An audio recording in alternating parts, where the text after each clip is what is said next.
नमस्कार, मी श्वेता अंकले. तरुण भारतच्या न्यूज बुलेटिनमध्ये आपल्या सर्वांचे स्वागत. आता पाहूया ठळक घडामोडी. देशात एक देश एक निवडणूक हे धोरण राबवण्यासाठी माजी राष्ट्रपती रामनाथ कोविंद यांच्या अध्यक्षतेखाली समिती नेमण्यात आली होती. या समितीचा अहवाल केंद्रीय मंत्रिमंडळाने सप्टेंबर महिन्यामध्ये स्वीकारला होता. त्यानंतर आज गुरुवार दिनांक 12 डिसेंबर रोजी केंद्रीय मंत्रिमंडळाने या विधेयकाला मंजुरी दिली आहे. पुढील आठवड्यामध्ये हे विधेयक संसदेमध्ये सादर केले जाण्याची शक्यता आहे. लिंगायत पंचमसाली समाजाला 2A आरक्षणाच्या मागणीसाठी सुवर्ण विधानसौधला घेराव घालण्यासाठी निघालेल्या आंदोलकांवर पोलिसांकडून मंगळवारी लाठीचार्ज करण्यात आला होता. यावेळी 50 पेक्षा जास्त आंदोलक व 20हून अधिक पोलीस जखमी झाले. त्यानंतर लिंगायत पंचमसाली समाज पुन्हा एकदा आक्रमक झालेला दिसून येत असून पुन्हा आज गुरुवारी सकाळी हिरेबागेवाडी टोल नाक्यावर रास्ता रोको करून मोठ्या प्रमाणात आंदोलन करण्यात आले. परंतु आंदोलनाला हिंसक वळण लावून या समाजाच्या प्रतिष्ठेला धक्का पोहोचवण्याचा प्रयत्न काही जणांकडून सुरू आहे. सिद्धरामय्या सरकारकडून पंचमसाली समाजाला टार्गेट करण्याचा प्रयत्न केला जातोय अशी माहिती बसवजय मृत्युंजय स्वामीजी यांनी पत्रकारांशी बोलताना दिली. ते पुढे म्हणाले की मुख्यमंत्र्यांनी आमच्या समाजाची माफी मागितली नाही तर उद्या शुक्रवारपासून आम्ही तीव्र आंदोलन छेडू असा इशाराही त्यांनी दिलाय. पंचमसाली समाजाला लोकशाही मार्गाने शांततेने आणि न्यायालयाने घालून दिलेल्या सूचनांचे पालन करत आंदोलन करण्याची परवानगी देण्यात आली होती. मात्र न्यायालयाच्या आदेशाचे उल्लंघन करून आंदोलनाला हिंसक वळण देण्यात आलं. त्यामुळे परिस्थिती नियंत्रणात आणण्यासाठी पोलिसांनी सौम्य लाठीमार केला. कायदा सुव्यवस्था हाती घेणाऱ्यांची कदापिही गय केली जाणार नाही असा स्पष्ट इशारा गृहमंत्री जी परमेश्वर यांनी आज विधानसभेत बोलताना दिला.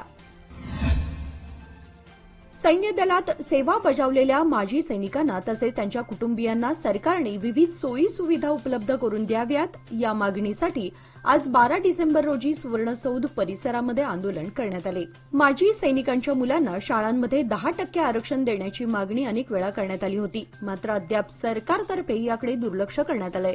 निवृत्तीपूर्वी सैनिकांना जमीन देण्याचं आश्वासन सरकारने बजेटमध्ये दिलं होतं, पण अद्याप त्याचीही अंमलबजावणी झालेली नाही. तसेच निवृत्त सैनिकांना त्वरित शासकीय नोकरी उपलब्ध करून द्यावी अशा अनेक मागण्या सुवर्णसौध परिसरात आंदोलनावेळी माजी सैनिकांकडून करण्यात आल्या. या आंदोलनामध्ये एन कळसन्नवर, शंकर हर्जे, अडिव्यप्पा मनगुत्ती, माजी सैनिक संघटनेचे पदाधिकारी, महिला सदस्या आदींनी सहभाग घेतला होता. गुरुवारी सकाळी विधानसभेतील भाजपच्या आमदारांनी मंगळवारी झालेल्या पंचमसाली आंदोलनाप्रसंगी पोलिसांनी केलेल्या लाठीमारावरून सरकारवर जोरदार निशाणा साधला. यावेळी विरोधी पक्षनेते आर अशोक यांनी सरकारने लिंगायत समाजाची माफी मागावी, लाठीचार्ज करणाऱ्या पोलीस अधिकाऱ्यांवर कारवाई करण्यात यावी, सदर प्रकरणाची न्यायालयीन चौकशी करावी अशी मागणी केली. विरोधी पक्षांच्या प्रश्नांना उत्तर देताना गृहमंत्री जी परमेश्वर म्हणाले की या आंदोलनात ट्रॅक्टर घेऊन येण्याची परवानगी नव्हती.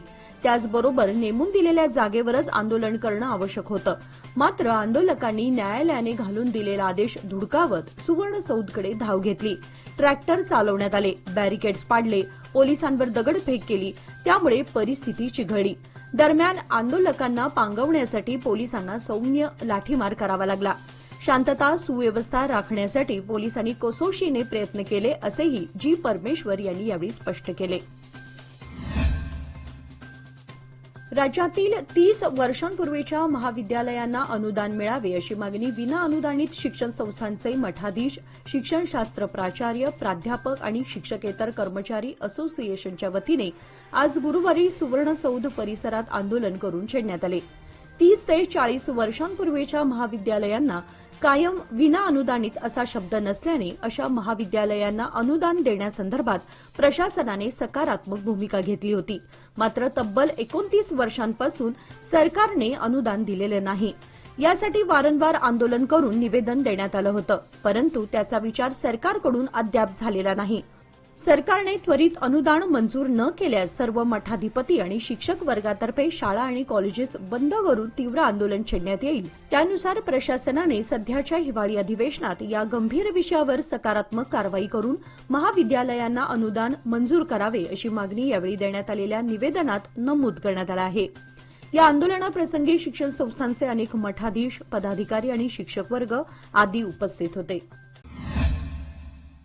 सादर आहे लोकमान्य दुर्गा शक्ती योजना, जी देते तुमच्या गुंतवणुकीवर 10.25% परतावा, तेही फक्त 18 महिन्यांमध्ये. सोबत 1 लाखापर्यंत व्यक्तिगत अपघाती विमा विनामूल्य उपलब्ध. अधिक माहितीसाठी आजच कॉल करा 1800-212-4050. फक्त सभासदांकरिता. अटी लागू. लोकमान्य, जिथं पैसा वाढतो आणि नातं वृद्धिंगत होतं. मागासवर्गीयांच्या कल्याणासाठी राखून ठेवण्यात आलेले अनुदान राज्य सरकारकडून 5 गॅरंटी योजनांसाठी वापरण्यात येत आहे. यामुळे मागासवर्गीयांच्या कल्याणासाठी असणाऱ्या योजनांपासून नागरिकांना वंचित राहावं लागत आहे. सरकारने हे त्वरित थांबवावे, अन्यथा राज्यभरात तीव्र आंदोलन छेडण्यात येईल. गॅरंटी योजनांसाठी वळवण्यात आलेला निधी त्वरित जमा करावा अशी मागणी करत कर्नाटक दलित संघर्ष समिती व मागासवर्ग समाजातर्फे सुवर्ण सौधवर मोर्चा काढून मंत्री संतोष लाड यांना निवेदन देण्यात आले. कर्नाटक सरकारच्या हिवाळी अधिवेशनाच्या बंदोबस्तासाठी विविध जिल्ह्यातून येणाऱ्या पोलिसांसाठी सुवर्ण सौध परिसरात तंबू उभारून राहण्या जेवणाची उत्तम सोय करण्यात आली आहे. बाहेरील जिल्ह्यातील पोलीस कर्मचाऱ्यांसाठी करण्यात आलेल्या सोयी सुविधा या उत्तम आहेत की नाहीत याची वरिष्ठ आयपीएस अधिकारी, डीजी व आयजी यांनी प्रत्यक्ष स्थळावर जाऊन पाहणी करून संबंधित अधिकाऱ्यांना काही विशेष सूचनाही दिल्या. गुंतवणूकदारांना कमी दिवसात गुंतवणूक केलेल्या रकमेच्या तुलनेत अधिक मोबदला देण्याचा आमिष दाखवून अनेक कंपन्यांनी गुंतवणूकदारांची फसवणूक केली आहे. यात बेळगावसह राज्यातील गुंतवणूकदारांचाही समावेश आहे. आपले गुंतवणूक केलेले पैसे परत मिळावे व संबंधितांवर कारवाई करण्यात यावी या मागणीसाठी आज गुरुवारी गुंतवणूकदारांनी सुवर्ण सौधसमोर ठिय्या आंदोलन केले. यावेळी बेळगाव, बागलकोट, विजापूर, कारवार, धारवाड, गदगसह राज्यभरातील हजारो गुंतवणूकदार उपस्थित होते.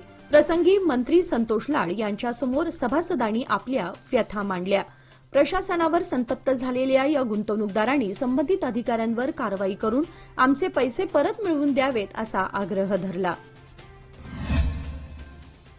सुवर्णसौध येथील विधानसभेत अध्यक्षांसाठी तब्बल 25 लाखांचं पीठासन उभारण्यात आलंय. राष्ट्रकूट होयसळ यांच्या काळातील राजेशाही थाट लोकशाहीच्या मंदिरात अवतरला असून त्यावर विशेष प्रतीके कोरण्यात आली आहेत. राज्यघटनेत सभागृहाला फार मोठं स्थान देण्यात आलंय. सभाध्यक्ष पद हे एक घटनात्मक पद आहे जे सभागृहाचं नेतृत्व करत असते. त्यामुळे बेंगळूर येथील विधानसभेत ज्या प्रकारे पीठासन, त्याच प्रकारे बेळगावमध्येही पीठासन सुवर्णसौधमध्ये साकारण्यात आलं आहे. यासाठी तब्बल 45 लाख रुपयांचा निधी खर्च करण्यात आलाय अशी माहिती सभापती अध्यक्ष युटी खादर यांनी दिली आहे. कर्नाटक राज्य रस्ता सुरक्षितता प्राधिकरण बेंगळूर यांच्या वतीने शहापूर येथील आदर्श मराठी विद्यामंदिर शाळेत गुरुवार दिनांक 12 डिसेंबर रोजी जनजागृती कार्यक्रम आयोजित करण्यात आले होते. यावेळी कर्नाटक राज्य रस्ता सुरक्षितता प्राधिकरण वाहनामध्ये बसवण्यात आलेल्या एलईडी स्क्रीनद्वारे विद्यार्थ्यांना रस्ता सुरक्षितता व अपघात याबद्दल माहिती देऊन असा प्रसंग जर घडल्यास कोणती खबरदारी घेण्यात यावी याबद्दल जागरूकता निर्माण करून अत्यंत सोप्या पद्धतीने त्यांना समजावण्यात आले. दरम्यान या दिलेल्या माहितीवरून विद्यार्थ्यांना प्रश्न विचारून अचूक उत्तरे दिलेल्या विद्यार्थ्यांना प्रमाणपत्र देऊन गौरवण्यात आले. यावेळी शहापूर विभागाचे सीआरपी संतोष खेमजी, मुख्याध्यापक विठ्ठल पाटील यांच्यासह शिक्षक वर्ग व विद्यार्थी आदी उपस्थित होते. कर्ज व व्याज वसुलीसाठी होणाऱ्या सततच्या मानसिक छळाला कंटाळून 58 वर्षीय व्यक्तीने गळफास घेऊन आपलं जीवन संपवलंय. सदर घटना बेळगाव तालुक्यातील बिजगर्णी येथे आज गुरुवारी सकाळी 6 वाजता घडली. कृष्णा पांडू कांबळे वय 58 असं मयताचं नाव आहे. याबाबत त्याच्या पत्नीने बेळगाव ग्रामीण पोलीस ठाण्यात फिर्याद दिली असून संबंधितांवर गुन्हा दाखल करण्यात आलाय. चंदगड तालुक्यातील राजगोळी येथील बसवेश्वर मंदिराजवळील माळरानावर जखमी अवस्थेत गवी रेड्याचं पिल्लू आढळून आलंय. या पिल्लावर भटक्या कुत्र्यांनी हल्ला करून त्याच्या दोन्ही कानांचे लचके तोडलेत. दरम्यान येथून एक शेतकरी जात असताना त्यांना सदर जखमी गव्याचे पिल्लू दिसून आले. त्यांनी तातडीने वन खात्याला याची माहिती दिली. मात्र वन खाते येण्याआधी सदर पिल्लू जंगलात पळून गेले. पंचमसाली समाजाला 2A आरक्षणाच्या मागणीसाठी बेळगाव येथे आंदोलन करण्यात येत होते. त्यावेळी आंदोलकांवर पोलिसांनी लाठी हल्ला करत मारहाण केली. त्या घटनेचा रबकवी येथे निषेध करण्यात आला. रबकवी येथील श्री शंकरलिंग देवस्थान जवळील चौकामध्ये हिंदू लिंगायत पंचमसाली क्षेमाभिवृद्धी संघाचे अध्यक्ष श्री शैल दलाल यांनी तहसीलदार गिरीश स्वाधी यांना निवेदन दिलं असून त्यात आंदोलकांवर पोलिसांनी केलेल्या लाठी हल्ल्याला राज्य सरकार जबाबदार आहे. सत्ताधारी काँग्रेसचे कुतंत्र राबवत असल्याचा आरोप त्यांनी केलाय. त्याचप्रमाणे काँग्रेस पक्षाचे आमदार या प्रकारावर मौन असल्याबद्दल त्यांनी तीव्र खेद व्यक्त केला. भरधाव कारच्या धडकेत दुचाकीस्वार जागीच ठार झाल्याची घटना बुधवारी 11 रोजी यरनाळ येथे घडली. बसवराज सत्याप्पा परमाज वय 45 असं मृत झालेल्या व्यक्तीचं नाव आहे. या घटनेसंदर्भात समजलेली अधिक माहिती अशी की पायलट प्रोजेक्ट अंतर्गत 11 गावांना पाणी सोडण्याच्या कामावरून हिडकल धरण रस्त्यावरून बसवराज हे यरनाळ गावाजवळून येत होते. हिडकल धरणाच्या बाजूने येणाऱ्या भरधाव कारने दुचाकीला जोराची धडक दिल्याने बसवराज यांचा जागीच मृत्यू झाला. या घटनेची माहिती यमकनमर्डी पोलिसांना मिळताच त्यांनी घटनास्थळी धाव घेऊन घटनेचा पंचनामा केला. याचबरोबर आजचे बातमीपत्र इथे संपले. अधिक माहिती आणि ताज्या घडामोडींसाठी पाहत रहा तरुण भारत न्यूज चॅनल. तसेच आमच्या चॅनलला लाईक, शेअर आणि सबस्क्राईब करायला विसरू नका. आणि विश्वासार्ह बातम्यांसाठी दररोज वाचा दैनिक तरुण भारत. धन्यवाद.